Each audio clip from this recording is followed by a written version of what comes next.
Oh my gosh, George, you have to make a video about Kamala Harris right now.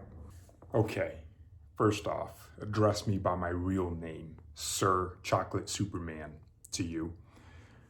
Secondly, I thought we left that witch in 2024. Why would I need to make a video about her? Yeah, I know, she hasn't been seen outside her house since Trump tariffed vodka from Russia.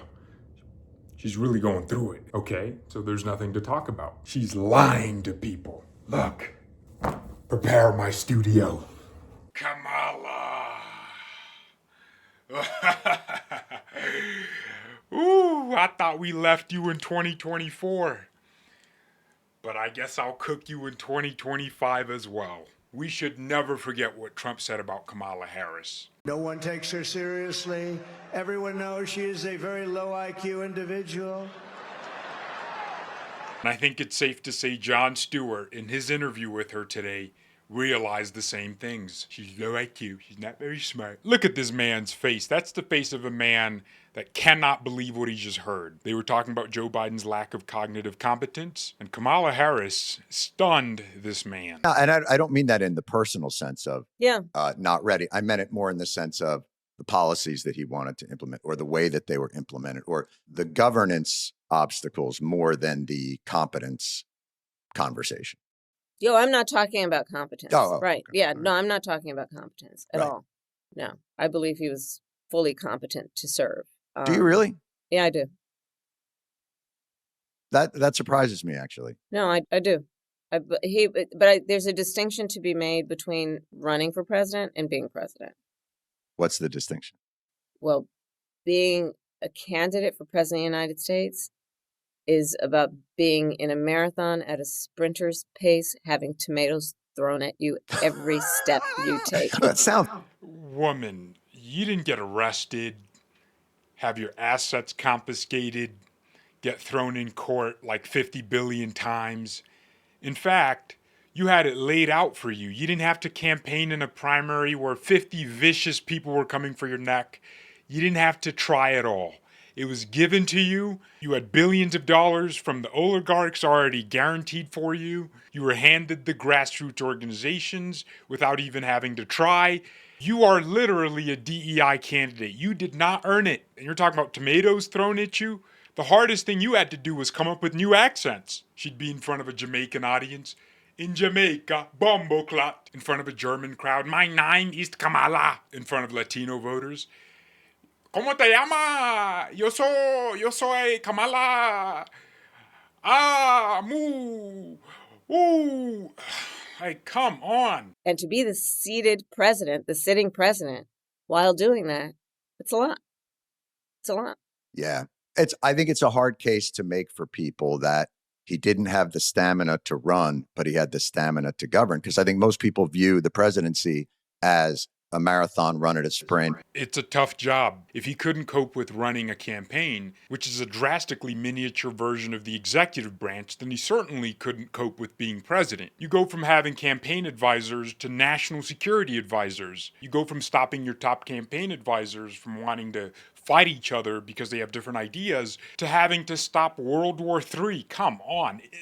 Being president is astronomically tougher than running a candidacy. With tomatoes being thrown at you in terms of governance. So I think that drawing that distinction, and again, I recognize the incredibly difficult place you are in with that, with personal relationships. And, I've been surprised at how much people talk about loyalty. And it's funny in the book, it creeps in every now and again because it'll be like, I love Joe. I'm loyal to Joe. He's the best. But, he gave that 11-minute speech. And it wasn't until 10 minutes in that he said anything about me. Like, it's hard, I guess. You're still people. She wrote in her book that she was annoyed that Joe Biden wouldn't mention her. What a narcissist. J.D. Vance is never going to complain about, the president of the United States, Donald Trump, didn't go around the world and mention me. Hey, Kamala, you think Joe didn't think about you enough? Okay. Well, Thomas Jefferson was John Adams' vice president, and they barely spoke in 4 years. These two probably had dinner like twice in 4 years. Then Kamala said something about why she lost the election, and Jon Stewart just Didn't believe it. That was at play in the 107 days. We just didn't have enough time. We didn't have enough time. Or was it too much time? I mean, That's a vicious roast. Think about it. He's like, hey, 107 days was too much time because people got to find out who you really were and they just didn't like you. You should have had 60 days. or was it too much time? I mean, if you had done the election after 60 days, I think you win. Honestly, there seemed like a stagnation point. And then if you look at the lines, it doesn't look like what would have changed. Well, yeah. But there's so many variables that went into Yeah. the outcome of that race, because you can also look at where you started to see an infusion of resources going into mis and disinformation. I talk about, for example, the Elon Musk factor in the book. You can look at that there were certain inflection points that had an impact on the race. And to your point, it was, as David Plouffe said, it was those traditional inflection points, and there were others. She means me. She's talking about Elon and Twitter and the fact that by giving us a voice on X, we were willing to go toe-to-toe with Kamala.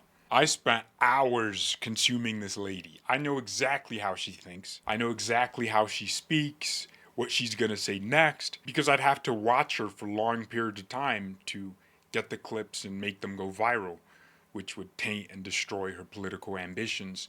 It was great. It was my honor to do so, and many other people's honor, because it wasn't just me, it was a lot of people on X.